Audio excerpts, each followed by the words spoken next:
Welcome to Healing Chronic Illness with Marley, your go-to podcast for detoxing stress and reclaiming your health. I'm Marley Jones, a naturopath specializing in functional brain health. And here's the truth. To heal your body, you must fix your brain.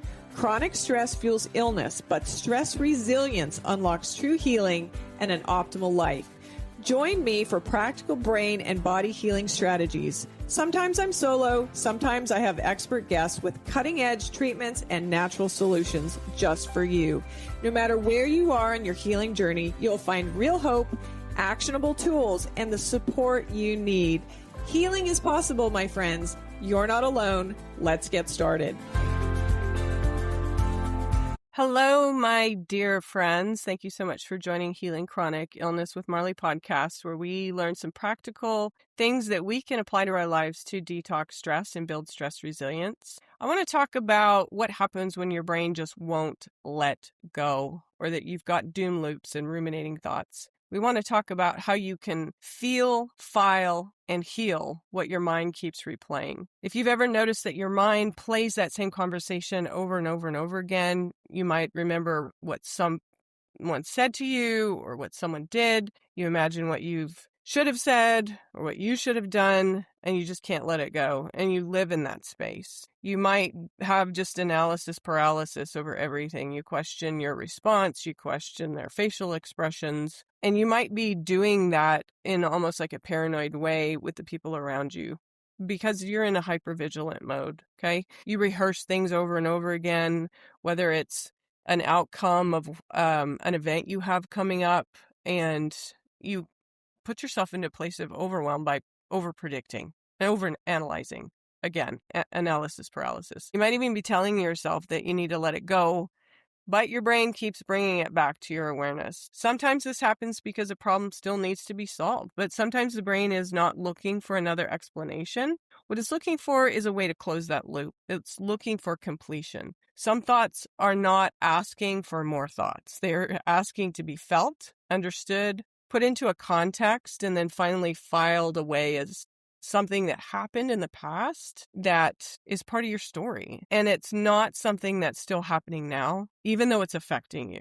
Today, we're going to talk about mental and emotional processing, how the body feels an experience, how the brain gives that experience meaning, and how unresolved emotions can become stuck in repetitive loops or doom loops. We will look at what happens when the brain's threat detection systems become overactivated, why childhood trauma can create belief systems that follow us into our adulthood, and how this hyper independence, or this I got to take this on myself to be in control, can look like strength for people while it actually is quietly leading us towards exhaustion and burnout. If this sounds like you, listen in today, okay? So most importantly, I'm going to give you a practical process through this podcast episode today that you can use to work through your everyday emotional experiences without having to suppress them. Again, I want to be very clear. This took me a lifetime to figure out that emotions aren't positive or negative. They're just indicators, okay?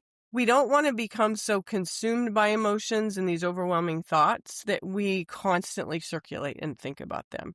Bear in mind, this episode is educational. It's not a substitute for individualized mental health treatment. Significant trauma, severe dissociation, panic, self-harm, suicide ideation, those things, or even just overwhelming traumatic flashbacks should be addressed with a licensed trauma-informed clinician.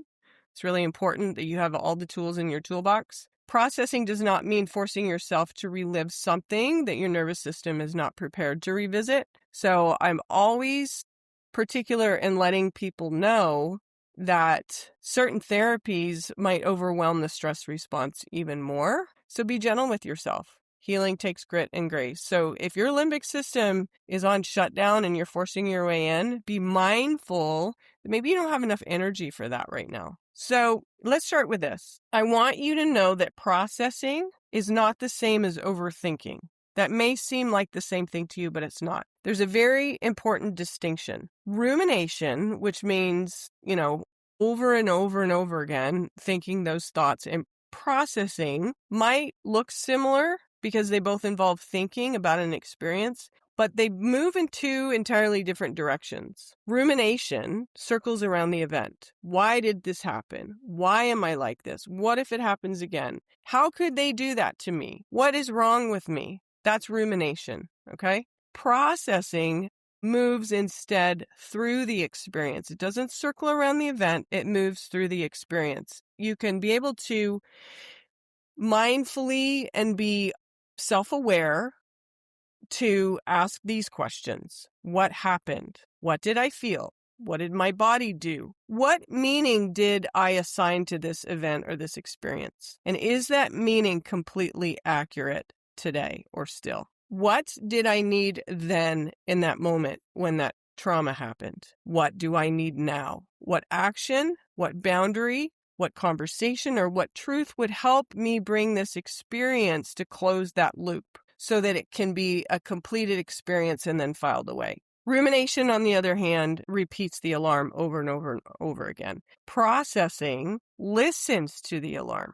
See the difference? Rumination repeats the alarm. I am unsafe. They did that to me. How could they? What's wrong with me? It's repeating that. Whereas processing listens to that.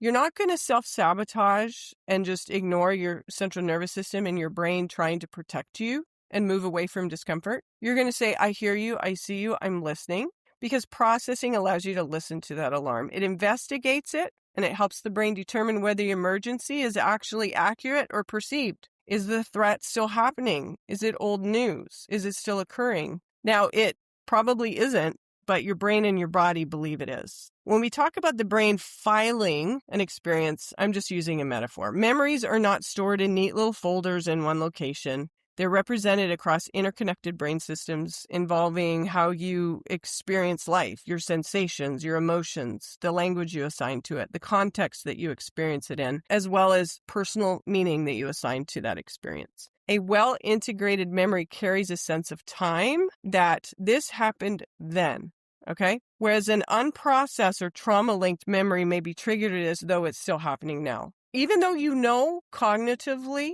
it's not happening, you got to understand, friends, that like 80+% of your thinking is subconscious, unconscious, okay? So unprocessed or trauma-linked memories may be triggering as though it's happening now in that space of your brain. The body tightens, the heart races, the stomach drops, you might get sweaty palms, you might feel ashamed, helpless, angry, or even in danger, and you don't consciously know why. It's that brace, hypervigilant fight or flight. The memory remains, but it has not been adequately connected to present day information such as this. Telling ourselves, I survived. I am resilient. I am an adult now. I have choices. I can self-protect. I can listen to my nervous system. I'm no longer dependent upon that person, that situation, that place, that job. I can leave. I can speak for myself. How about this? I can ask for help. And this as well.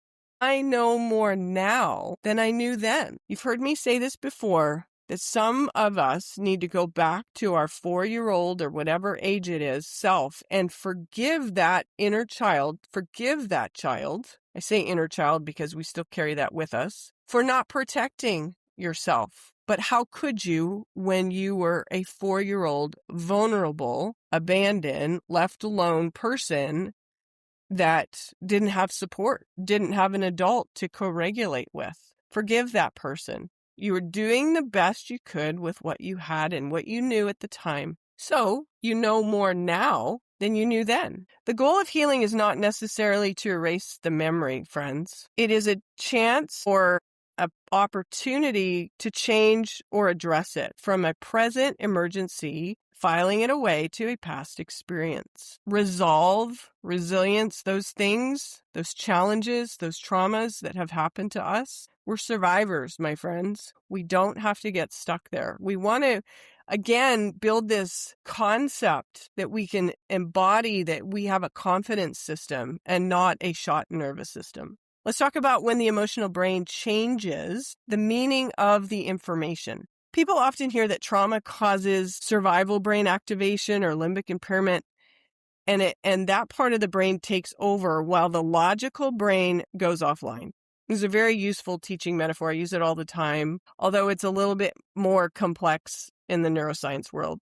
What we commonly call the limbic system or survival brain or emotional brain includes several interacting regions that tap into emotion, learning, memory, motivation, and threat detection. Different parts of the limbic system that are involved are the amygdala, because it helps detect biologically important information, including if there's a potential threat or danger at hand. The hippocampus, of course, helps place experiences into context. It's our memory center, where and when something occurred. The insula in the emotional brain helps represent internal bodily sensations. The hypothalamus participates in our hormone and autonomic nervous system stress responses. And then, of course, the upper regions of the brain, the prefrontal cortex, contributes to things like attention, judgment, inhibition, flexible thinking, regulation of emotion, impulse control, and where our logic centers lie, which often go offline because the survival brain is activated. I want you to see that these systems can feel like they can compete with each other, but we don't want to see them as enemies because God's design is not broken. It's not wrong. It just becomes maladaptive when we have these experiences that we don't process properly. These regions are designed to work together. So when the brain detects a significant threat, what happens? Survival becomes priority. Heart rate increases, you get muscle tension, breathing becomes a thing, attention and stress chemistry may change. And then your cognitive flexibility and adaptability to stress can get the squeeze. The brain becomes more likely to search for danger, look for patterns of not safe from throughout your lifetime. And in that, remember previous danger and interpret uncertain information through this hypervigilant mode or this protective lens that it sees the experience through. Research on trauma and threat processing has identified changes involving the prefrontal, amygdala communication, contextual memory, and heightened sensitivity to threat, particularly in people exposed to childhood adversity. I'm telling you, complex childhood trauma changes brain chemistry. This means that the body may decide that there is a threat. And then there's this delayed experience or ongoing experience, rather, that we carry through life. We are not safe. I can't trust anybody. I have to be in control. I have to know what the outcome is. All of these things are those hypervigilant limbic impairment issues. And when you're living like that, you become quite sensitive to basic day-to-day things. Maybe if you see somebody and you're reading their facial expression, that they're just maybe like me, might have a little bit of a headache, but you think I'm angry with you. No, but this is what we interpret, that it's negative, that it's wrong, there's something, they're against me. And even constructive feedback from a friend or a loved one can feel like criticism or humiliation. If someone asks you a basic question, you might feel that they're accusing you of something. And if you have a friend or your significant other and they just need a little space, you suddenly think you're being abandoned. Do any of these things ring true to you? It might be all of them, and that's okay. You might logically feel that your present situation is different, but your nervous system is responding to a pattern that it's recognized from the past. Does not mean that you're irrational, you need to go to the funny farm, that you're broken, or that you are on purpose intentionally overreacting. It means instead that your brain is making a prediction based on previous experience. Again, we learn by patterns. It's those wagon ruts. The problem is not that the nervous system learned to protect you, because that's what God's created it for. The problem is that it may still be using an old protection plan in a new situation. It's running old tapes, old patterns, and you're trying to apply it to today and see it through today's lens. Sometimes it's severe trauma, or sometimes it's just trauma on a spectrum. It could be an accumulation of smaller wounds over a period of time. When we hear the word trauma, we often think of severe experiences, abuse, violence, war, sexual abuse, serious accidents, or some sort of a life-threatening event.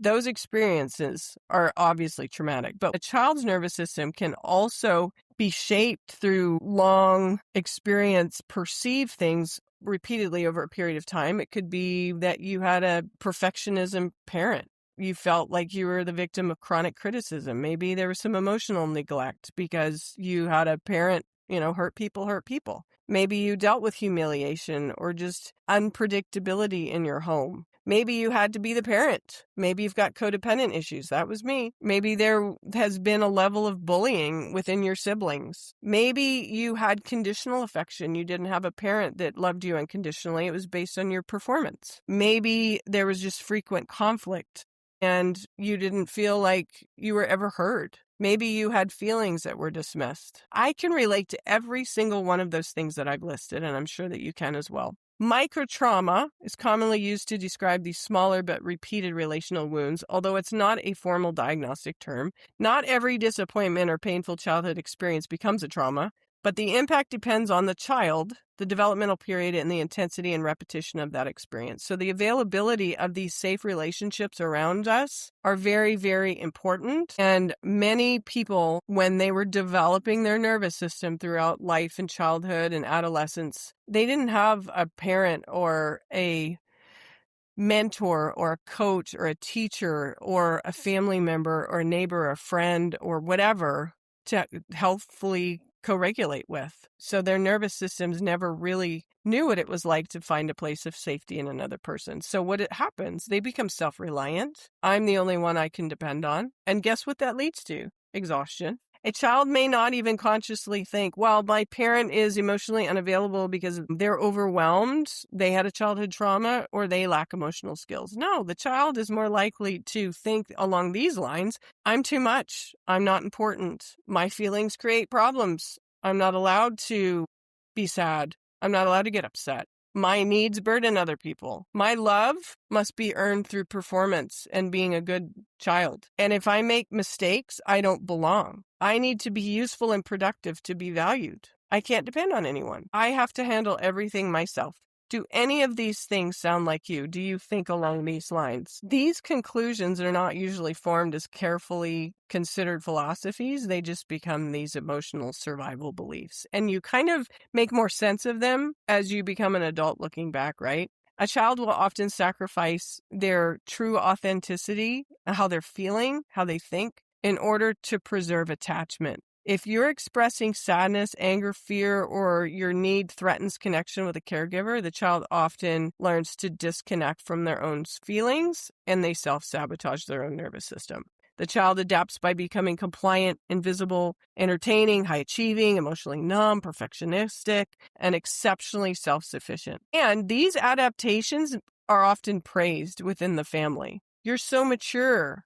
You never need anything. You're the strong one. You always hold everyone together. You're so independent. But this compliment may be resting on something that's actually a very deep, painful wound. And it's this understanding, this maladaptive belief system that said, I learned not to need anyone because needing someone once felt unsafe. This is where we get into the trouble of self-reliance becoming our own protective armor. Healthy independence is the ability to care for yourself while remaining capable of connection, support, vulnerability, and being able to rely on other people. Maladaptive self-reliance is completely different. It says, I must do everything myself. I cannot relax unless I'm in control. This was me. If I ask for help, I'll be disappointed. If I stop performing, I'm going to lose my value and my worth. If people see my need or that if I have some shortcomings or if I have any needs in general, they may use it against me.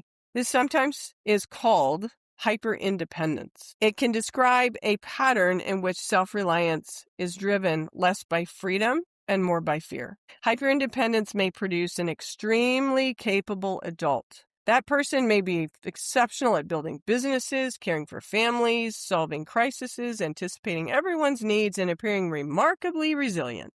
But strength becomes expensive when it's never allowed to rest. Oftentimes, people that develop fibromyalgia, chronic fatigue syndrome, they have these type A driven, empathetic, high performance nervous systems because it's what they have learned. You have to pull yourself up by your bootstraps. You can do all things through Christ. You push through. You don't rest. You don't listen to your body. You don't listen to your nervous system. You don't learn to say no. This type of person does not receive enough help because asking feels dangerous to them. They do not express needs until they become resentment. They do not stop when they're tired because rest feels irresponsible. I remember telling my therapist in my early 20s when I was finally addressing that I had this diagnosis of generalized anxiety disorder. Out of my mouth, I said, when I relax, I feel guilty. And she pushed away from her desk, turned around and pulled a book off her shelf that she'd bought at a garage sale the weekend before and handed it to me with the same title, When I Relax, I Feel Guilty. I still have that book somewhere. Very funny. We don't stop when we're tired because rest feels irresponsible. When I relax, I feel guilty. You do not allow others to carry any weight because surrendering control can activate anxiety in you. Eventually, this maladaptive pattern that you live under, the strategy, helps you think that you can survive and can contribute to taking care of yourself, but instead it leads to emotional exhaustion, isolation, and burnout. I want you to see something very important here. Competence and resilience is something that we learn, and it's a gift that we give ourselves, right? But compulsive competence is a maladaptive pattern, and it's a type of protective armor. Healing does not require becoming helpless or dependent. It means developing flexible strength, the ability to stand on your own feet while also knowing when to reach for a safe hand. There's so many incredible trauma-informed experts, and I'm going to share with you some of the concepts from several of the ones that I draw from a lot. Several influential clinicians and researchers have helped bring the relationship among trauma and the nervous system and the body and emotional processing to the forefront of psychology and therapy. Their theories and methods are not identical, and no single framework explains every single person. But when we look at them kind of together, hopefully we can look through the lens of, that sounds like me. And if we can take on some of what they're saying, we might be able to self-heal. Okay, so let's start with Dr. Bessel van der Kolk. Most people have heard the body keeps the score, and he looks at trauma involving the whole person. Dr. Bessel emphasizes that trauma affects more than just your memory. It can influence your bodily awareness, your emotional regulation, your ability to have attention, relationships, and your ability to experience safety in the present moment. There's so much to that book, and there's so much to his research and what he shares. His central message isn't just simply that the body stores every emotion in a literal location, because that's not what he means. It is that these traumatic experiences can alter how our entire life experience organizes things like meaning, relationships, how we feel in the world around us and within our own skin, and how we self-protect. You might be a person that knows intellectually that an event is over while you're still experiencing these bodily responses that say otherwise. And so that's your perceptive reality. Healing, therefore, involves more than just explaining the past. It includes helping the person to regain ownership of the body, recognize present safety, reconnect with other people, and experience the capacity to act rather than remain trapped in helplessness. This is what Dr. Bessel points us to. If you are struggling with being in fight or flight, I think it's fine if you have a copy or even get just kind of the Cliff Notes or Cole's Notes, depending on which country you're from, on Dr. Bessel's work with Body Keeps the Score. But just be aware, it can be very triggering. It's a lot. And FYI, there's an entire chapter dedicated to neurofeedback as a way to resolve trauma. So shout out to Neuroptimal. Next, there's Dr. Peter Levine. We want to be able to work with the body in processing things with the somatic experiencing, which he's developed, and be able to do it in manageable doses so that we don't push the body into stress overwhelm. A body-oriented approach that directs attention towards internal sensations and survival responses rather than relying exclusively on cognitive analysis, okay? So 2 powerful ideas associated with this work are titration and pendulation. Titration means approaching distress in small, manageable amounts instead of flooding the nervous system. And pendulation means gently moving attention between discomfort and something that feels steadier, safer, and more resourced. This helps move that somatic experience through the body. Perhaps you notice a tightness in your chest for 10 seconds. Then you notice the support of the chair beneath you. You feel sadness beginning to rise. Then you look around the room and you orient yourself to the present. You may notice your hands wanting to push away. You press them gently against a wall, experience that sense of strength, and then you rest. The purpose is not to force dramatic emotional release. It is to increase the nervous system's capacity to experience sensation without becoming overwhelmed or shutting down. We want to build that capacity, right? So we're allowing ourselves to feel, and not to the point where we're overwhelming the system because we don't want to be drowned out in our feelings. Feeling can mean touching the water and then returning to the shore. I love that analogy. Somatic experience research describes that this is the bottom-up processing involving interoception, which is the perception of internal bodily signals, and proprioceptive or movement-related awareness. Then we have Dr. Stephen Porges, where he talks about the importance of safety changes and the nervous system. I mentioned neuroception, and of course, he's the father of polyvagal theory. Neuroception describes the nervous system's proposed ability to evaluate cues of safety and threat outside conscious awareness. In simple terms, your body may begin responding to a room, a person, an expression or tone of voice before your conscious mind has formed an opinion. What happened to me the other day? I think it was I know what it was. I was hiking and I was in grizzly territory, and this is why I sound kind of rough. I was up in the mountains back home in Canada, having a great time, lots of pollens, and then, I went to the Calgary Stampede. There were 1.4 million people there over the 10-day period. I spent a couple of days there. So I was exposed.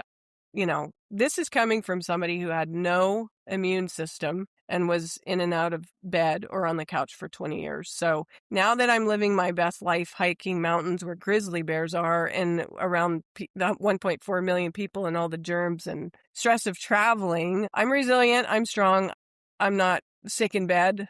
I'm up, I'm working, I'm doing things, but I do sound a little rough because I am getting over an upper respiratory issue. So bear with me. But what happened to me on the hiking trail the other day was I told my husband I wanted to go check out a waterfall, and he was struggling with his allergies and was pooped out. And so off I went, and I know I'm in bear territory. They have warnings all over the news. I don't carry bear spray. I grew up there before bear spray was a thing. I should probably have bear spray, but I don't.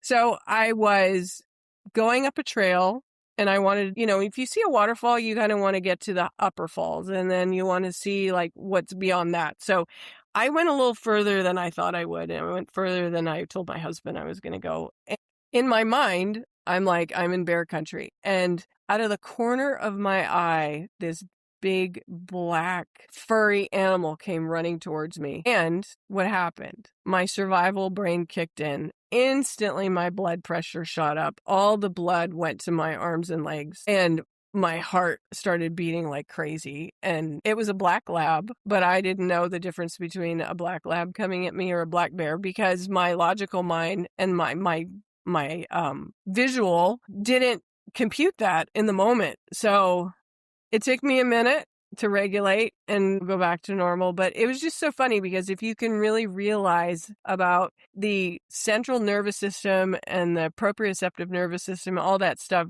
does. And it's like, oh, okay, I'm fine. But my survival brain thought it was a bear. And it took a minute, but I regulated back. But these are the things that I never used to be able to handle when I was in fight or flight. I couldn't leave my house. I could barely get out of bed. So do I still have moments of complete adrenaline dump into my body? Yes. But now that I'm well, I want, you don't not feel stress because a good nervous system, a good heart rate variability, it shifts and it changes. It doesn't stay the same, right? So we need it to work. We need it to be flexible. We need it to be adaptable so that we're resilient. So anyway, that's a side note. Back to Dr. Stephen Porges when he talks about neuroception and polyvagal theory. So when safety is sufficiently available, we feel better, right? We don't need the parasympathetic to jump in to calm things down when we think we're being chased by a bear. And we feel relaxed in our own skin. We might be able to be better connected to community. We might be curious about life. And we have flexible thinking and we have open communication. But when danger is detected, the body moves toward mobilization. I had it in my arms and legs. Fight, flight, agitation, urgency, defensiveness. I got to get out of the situation, right? When this threat feels inescapable or overwhelming is when the person may experience collapse, numbness, disconnection, or immobilization. So it's not only fight or flight, you get the freeze, fawn, and flop states. Polyvagal is best used as a clinical lens rather than a diagnostic tool, because again, it's a theory. And it talks about every nervous system state. It's super helpful. And if you can understand that about yourself, you can make sense of why some days you have more energy than others. And you might oscillate from anxiety to depression because it's a spectrum. It's polyvagal. It's moving up and down. Okay. And polyvagal theory is a very practical contribution to us to remind us that safety is not only just one stop or an intellectual conclusion. It's also a physiological experience, and safe connection with other people can help regulate the nervous system if you don't need to be in shutdown mode. Healing comes from connection, but if the very people you feel like you need to be connected to are the ones that have traumatized you, we've got a problem, right? So Dr. Porges describes this interpersonal regulation as part of our biological capacity for connection. So listen, show me your 5 friends, I'll show you your future. Maybe you need to not have a conversation with your son. I had a lady yesterday tell that she felt such overwhelming anger. She's using the neurooptimal system right now. I'm brain coaching her. She felt so much overwhelming anger from her son that in the moment she thought she was going to drive her car off the bridge. And I just told her, keep training, put your anger somewhere, feel it. Feel the feeling till it no longer serves you. And it's okay to not talk to your son until you get your feet under you, okay? It's okay. Maybe you need to disconnect for a while. The next person that we absolutely must love for his work, another Canadian, I say all great things, all great people come from Canada because I'm Canadian, is Dr. Gabor Mate. Ask what the adaptation of what you're experiencing is trying to do. Dr. Gabor encourages us to examine our symptoms and coping behaviors through a compassionate curiosity about ourselves. Instead of beginning with, what is wrong with me, we can ask things like, what happened to me? What did this behavior do to help me survive? What need was I trying to meet?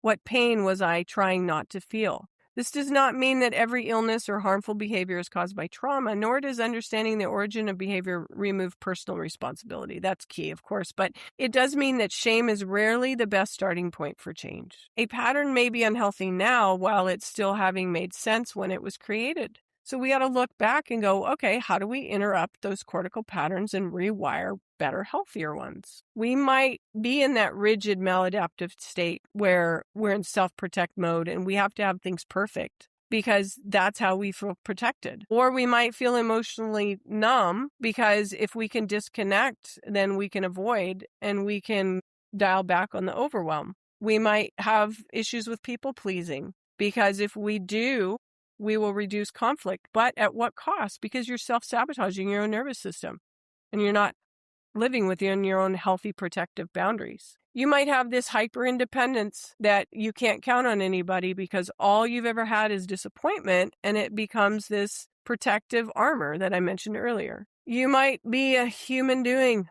and not a human being. Overworking may have created a temporary sense of worth for you or a self-identity. I want you to see that healing begins when we can honor the intelligence of that original adaptation without allowing it to continue to direct our adult life. So if we had that experience, let's recognize it, let's question it.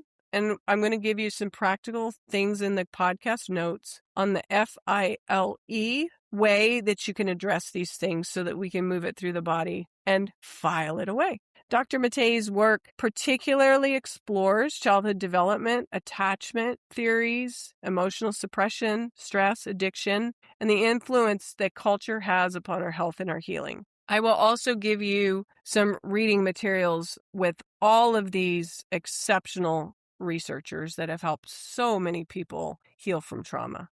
The FILE method that we can use for processing everyday emotional experiences stands for finding safety, identify the experience, let it move in little doses, and then encode an updated meaning. I love acronyms, okay? So here's the framework that we're going to work with.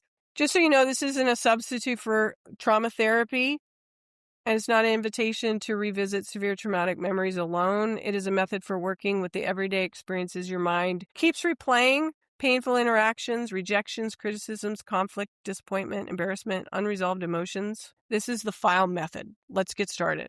Find safety first. Before asking yourself to think differently, help your nervous system to recognize the present. Keep your eyes open. If closing them makes you feel vulnerable, look around slowly and name where you are. Where are you right now? Say your age, your current date, and what's happening now. Now, feel your feet against the floor and maybe notice 3 neutral objects in the room. Apply other sensations that we have through our senses by maybe you notice a distant sound that you can hear. Allow your exhale to become slightly slower or longer with your breathing without forcing a breath pattern that feels uncomfortable. But if you want to use box breathing, that's great. Inhale for 3 to 4 seconds and exhale for 6 to 8. Hold at the top of the breath. Maybe you can ask yourself, am I safe enough to be with this feeling for a few moments? You might feel silly doing this, and that's okay. You don't need to become completely calm. The goal is not to find perfect serenity.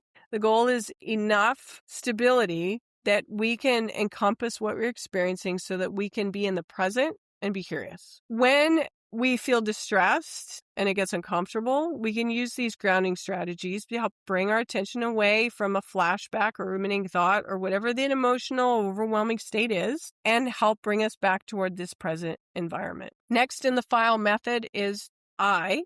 Identify the 3 channels. Next, what we want to do is identify what's happening in 3 different channels: body, emotion, and meaning. So let's start with body. Where do I feel this? Is it pressure in your chest, heat in the face, tightness in the throat? Do you got sweaty palms? You got upset stomach? Are your hands shaking? Do you have an urge to run, hide, or push away, or become invisible? Describe this sensation without immediately trying to explain it. Just describe it, okay? What's the emotion? What best fits this experience? Instead of saying I feel bad, try to become more specific. I feel disappointed. I feel embarrassed, rejected. I'm pissed off. I'm so scared. I feel helpless, powerless, lonely, betrayed. I feel ashamed. I feel overwhelmed. Do a little bit more than feel bad. Go a little bit deeper with focusing on what that feels like. If you can assign meaning to it, it's very helpful. Put those feelings into words. Engage your logic centers of your brain. Naming an emotion will not solve every problem, but it can begin transforming this alarm that is set off and trying to get your attention, okay? Just use emotions as indicators. Say how you're feeling. Assign meaning to it. And with that meaning, what is your brain telling you? What does it say? I'm not good enough. I'm not worthy. I need to work harder. They're going to leave me. I'm in trouble. I can't trust anyone. I'm a failure. I'm unsafe. I have to handle this alone. What does this mean to you? The emotion and the story are related, and so it's important to connect those. A feeling can be valid even when the conclusion attachment to it doesn't make sense. Next is L. Let it move in little doses. Give yourself permission to feel the sensation for manageable periods, perhaps 10 or 20 seconds. Then shift your attention towards something neutral or supportive, the floor beneath you, something that's steady, something that's not changing right now, something that's firm. Maybe you need a fuzzy blanket. Weighted blankets are helpful. Maybe you need a photograph of someone that you love. Maybe it's you. Maybe it's you as a child. Maybe it's you when you felt good about yourself. Maybe it's nostalgic music. Maybe you just need to connect with your own breath. So let's get moving here and maybe sit up and, you can do the thing where you give yourself a hug. Maybe you want to move gently back and forth, sitting there. Maybe you want to roll your feet and your hips back and forth. Maybe you need to cry. Maybe you need to let out a sigh. Maybe you want to stretch your shoulders, get up and walk, press your feet into the floor, push your palms against the wall, just so that you feel containment and a place to put it. Don't force anything, okay? Because more activation can push the stress response. Just let it flow, okay? The purpose is that we want to teach the nervous system that I can feel this without forcing it. The feeling can rise. I can change how I feel. I can release it, and it'll pass. I don't have to suppress it. I don't have to become it.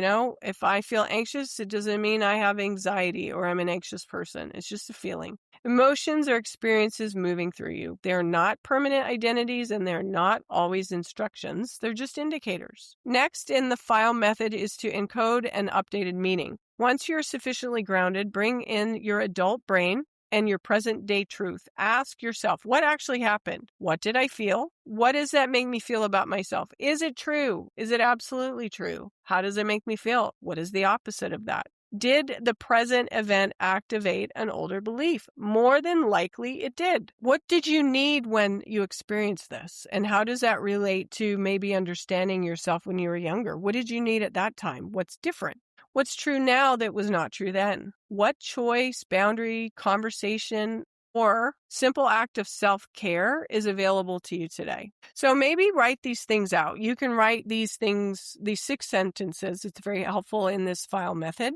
Number 1, the event was, describe the event. Number 2, my body felt, describe how your body felt. Number 3, I interpreted it to mean the following. Number 4, that belief may have protected me by. Number 5, today I know this. And then finally, number 6, now I choose. So what does this do? It moves things through, it assigns meaning to it, and it gives you control. It's part of the rewire process. It's kind of like saying, limbic system, I know you feel anxious. I hear you. I know that this is uncomfortable. It's activated something in me. But even though I'm experiencing these symptoms of anxiety, there's a new program we're running. I'm strong, I'm resilient, I'm flexible, I'm adaptive, I'm a survivor. I have this information. This is what I choose now. So maybe it's different for you every time you do this with whatever memory that comes up, but it is a good, helpful exercise. And maybe you need to make a date with yourself. Establish a 10-minute processing appointment. Some people say, I'm not going to stress about this now. I'm going to stress about it later. If you can compartmentalize it, it's amazing what that can do, because it lets your nervous system go, I hear you, I see you, but we're going to deal with this later. So we're going to take care of this acute situation now. I'm not ignoring you. Honey, give me a moment. I see you, I hear you. Let's have some self-control here. I will address this when I get off the phone. So maybe you need to do that with your own anxious moments, that we're going to deal with this at a later time when it makes more sense. So when we're adapting this rewire process, we want to know the difference between repeating a maladaptive pattern. Maybe it's a fear. That's a good one, because a lot of people struggle with anxieties or triggers. And what we want to do is update a new memory network with this new information. It's called memory reconsolidation. It suggests that recalled memories can sometimes become more open to modification before being stored again. This doesn't mean that a painful memory can simply be rewritten through positive thinking, and that's very important to distinguish the difference. It means instead that under appropriate conditions, new information presents safety and a different emotional outcome, as it may change how strongly an old memory controls current reactions. Complex trauma often requires this work to be done with a qualified clinician. And people that are qualified in this area have a certification in neuropsychotherapy that is about complex PTSD. And I would say you need to have somebody that is skilled to help you with this, and somebody that can coach you through. So I mentioned about a 10-minute processing appointment. Just like you held off on your child when you're on the phone, go to that appointment with yourself. What does this look like? I'm going to deal with this after work today when I go for a walk. And at that time, I want you to go through and use the file questions. So in that moment, it will reassure your brain that the experience will not be ignored while preventing it from consuming the entire day. You'll deal with it later. Okay? So find a time to do it, and do it before you lay your head down at night. Otherwise, you're going to circulate and might stay up. So let's process it. Also, what we want to do is separate facts from threat predictions. This is very real for so many of us. You want to draw a line down the middle of a page. This does not invalidate your intuition. It just helps you distinguish present evidence from old thinking patterns. And guess what else it does? It helps build resilience so that you can listen to your nervous system, and logical thought becomes self-aware, remove some blind spots, so that you can depend more on your emotions and your ability to cope and move through and build capacity. Okay?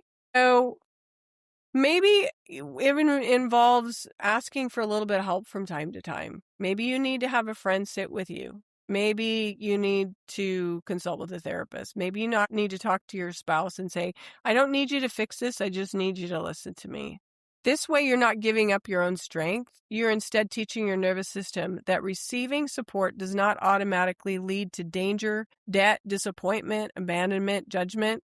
Okay? Maybe you need to write down the people, places, sounds, movements, even scriptures or sensory experiences that help bring you back to yourself. What does this look like for you? Well, maybe it's being outdoors. I always suggest that you get out in nature. Maybe it involves prayer, a calm voice. Maybe you need some rhythmic music. Maybe it's nostalgic 80s. Whatever floats your boat, my friend. Movement, stretching, do somatic work, yoga.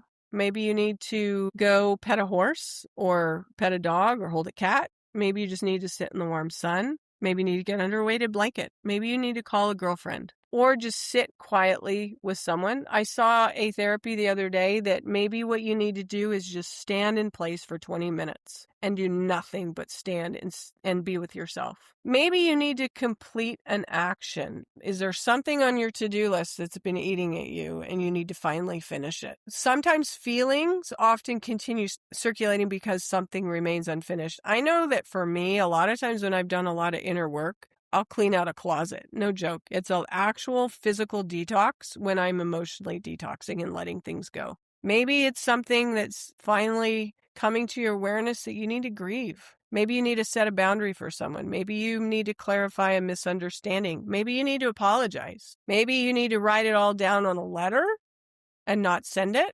Maybe you need to write it all down on a letter and throw it in a fire pit. One of the coolest things that I ever experienced was at a ladies' retreat. And a lot of counselors and therapists tell you to journal and then crumple up the paper, be it a burn or whatever. What they did at this retreat was so powerful. They had a wooden cross and they had you go and take a nail and a hammer and hammer that piece of paper that listed all the stuff you needed to let go of, and you nailed it to the cross. It was powerful. Maybe you need to forgive yourself for lacking an ability or capacity or knowledge or strength that you did not have at the time. All of this, my friends, is about processing. It's not merely about just looking through the past and trying to make sense of it. Instead, what we're doing is we're integrating this into present day understanding so that we can heal. I bring this scripture up all the time, David's prayer in Psalm 139. Basically, it's about search me and know my heart and asking God, know my heart, test me, know my anxious thoughts. David says to God, reveal any harmful way within him and lead him toward the everlasting way. David doesn't pray, help me to avoid everything uncomfortable.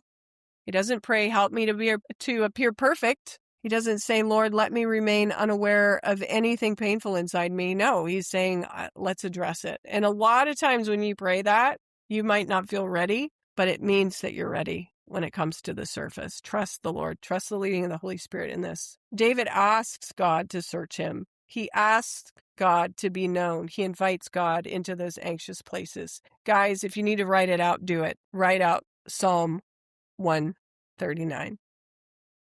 It's powerful. We can pray this too. Lord, search me and know me. Show me the beliefs I formed in fear. Reveal the places where protection became a prison. Help me recognize what does not reflect your truth, Lord, your love or the person you created me to be. Give me the courage to feel what I've avoided, the wisdom to understand it, and the grace to release what I no longer need.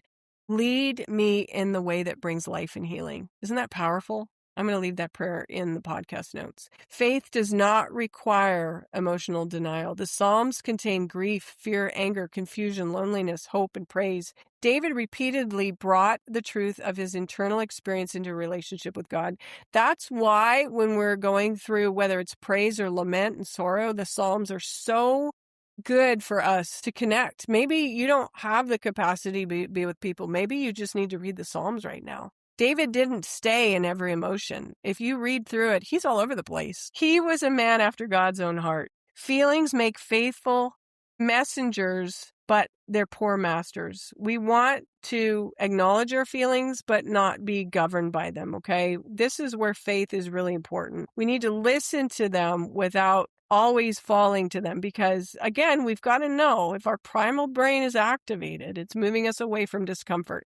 But once we're healed and once we're well, we can use logical thought along with our survival brain to live a confident, whole, and well life. This is a really long podcast to do a monologue, my friends, but I believe it's very important. It's been on my heart today. I want you to be very aware that your nervous system's protective reactions are not your identity. The belief that you are unworthy isn't who you are. The expectation that everyone will leave you is not true. The conviction that you carry about everything that you're dealing with right now, have the conviction it's okay. But let the Lord sort through it for you. What's important to you? What's not? What do you need to let go of? Who do you need to forgive? Might be yourself. A lot of times, what we're stuck in are these survival maladaptive patterns. Okay. You might feel that they represent you as a child, but again, you had limited information and limited understanding and expertise and strength at the time, limited power, limited options. But you're no longer there. You don't need to organize your entire life around conclusions about yourself that were brain patterns that were wired in your most powerless moments. Healing doesn't mean that you're forgetting what happened either. Healing means remembering without being continually transported back into that same helplessness. Like the memory is there, but the sting is no longer associated with it. And it allows you to feel in your body, again, listen to the cues, acknowledge them, without being overwhelmed by them. The brain can remember without constantly sending and sounding the alarm. Your adult self can have context, protection, boundaries, compassion, where you didn't have that before. You can honor yourself, that you survived and that you are still moving forward. So how do we know when we're healed? Well, the memory can remain, but again, the sting can soften or no longer be associated with it. Your story can become part of your survival testimony. It can be an integrated part of you, good, the bad, and the ugly. But then the past can become the past, and the person you're created to be can begin to emerge from beneath that armor, that self-protection that you've always needed to wear. Friends, if this episode brought someone to mind, whether it's you or not, that can benefit, please share it. If there's someone in your life that's always the strong one, send it to them. I know that there are so many people that others look up to. You have to ask yourself from time to time, the people that you look up to and who are your mentors or who are the most Bible-based, scripture-based, strong powerhouses in the faith. Have you ever asked yourself, who do they have to lean into? Sometimes the strongest person in the room is the person who most needs permission to stop carrying everything alone. So, my friends, I'm going to give you some further reading in the podcast notes with Dr. Bessel, Dr. Lean, Dr. Porges, and Dr. Gabor. All of them are very, very helpful in understanding yourself. Okay. So again, I want you to know, my friend, that healing does not mean forgetting. It means that you're remembering and giving yourself compassion, giving yourself grace, and allowing it to be part of your story. Because if you discredit even the traumas, you can't always get past them. We want to take those traumas to be something that we can stand on top of. Comes to mind right now, Psalm 125. Those who trust in the Lord are like Mount Zion, which cannot be shaken but abide forever. So stand on those things. Stand firm on those. That's part of your story. It's who you are. It hurts. You wouldn't give it to your worst enemy. But if you can see trauma as a form of something that you've got through that built resilience in you, you can see that the Lord used that as part of your story. And that is going to encourage other people. I know that has happened with me, my friends. I didn't experience your trauma. I don't discredit anyone's trauma, but I know that if it can be properly processed and you can love yourself through it, you can heal. So my friends, God bless you on your pathway to healing. And until next time, my friends, God bless and take care.